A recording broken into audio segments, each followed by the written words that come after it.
আগামী বছর থেকে এগিয়ে আসছে এসএসসি, এইচএসসি ও সমমানের পরীক্ষা। সেশন জট পুরোপুরি কমিয়ে আনতে এমন সিদ্ধান্ত নিয়েছে শিক্ষা মন্ত্রণালয়। নতুন সূচিতে 2027 সালের এসএসসি ও সমমানের পরীক্ষা শুরু হবে 7 জানুয়ারি, আর 6 জুন থেকে এইচএসসি ও সমমান শুরু হবে। সচিবালয়ে সংবাদ সম্মেলনে শিক্ষামন্ত্রী জানিয়েছেন, ডিসেম্বর হবে প্রতিটি শিক্ষাবর্ষের শেষ, আর এ মাসেই পরীক্ষা। ফল প্রকাশ হবে 2 মাসের মধ্যে। ভোগান্তি ভুলে চলে আসুন রিগালে। ওয়ারেন্টি সহ স্টাইলিশ কালেকশন নিয়ে রেডি রিগাল ফার্নিচার। দীর্ঘদিন ধরেই এসএসসি পরীক্ষা অনুষ্ঠিত হয়ে আসছিল ফেব্রুয়ারিতে আর এইচএসসি এপ্রিলের শুরুতে।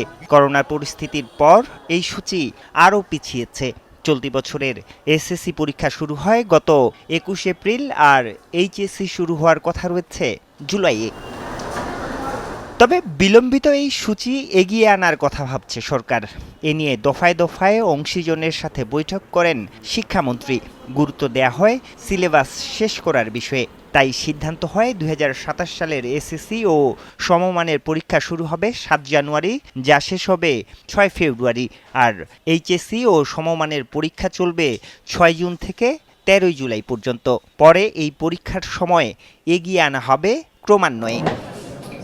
বৃহস্পতিবার সচিবালয়ে ব্রিফিংয়ে শিক্ষামন্ত্রী জানান, জটের কারণে শিক্ষার্থীদের জীবন থেকে হারিয়ে যাচ্ছে মূল্যবান সময়। তাই আগামী 2 বছরের মধ্যে এই সেশন জট পুরোপুরি কমিয়ে আনতে চায় শিক্ষা মন্ত্রণালয়। আমরা ইতিমধ্যে দেখেছি যে এই এসএসসি পাস করতে 20 বছর বয়স হয়ে যায়। অর্থাৎ ডেমোগ্রাফিক ডিভিডেন্টে আমরা দেখেছি যে জাতি 40 লক্ষ বছর পিছিয়ে যায়।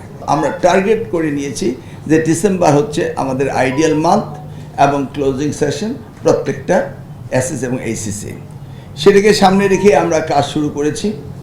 মন্ত্রী জানান, পরীক্ষার 2 মাসের মধ্যেই প্রকাশিত হবে ফল, যেন উচ্চ মাধ্যমিক বা বিশ্ববিদ্যালয়ে ভর্তিতে বিলম্ব না হয়।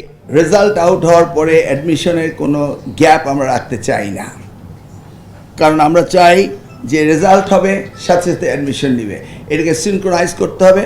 ধরে নেন আপনার প্রশ্ন উত্তরে এবারের এসএসসি আমরা জানুয়ারিতে নিয়ে আসছি, তার মানে অলমোস্ট ক্লোজ টু ডিসেম্বর।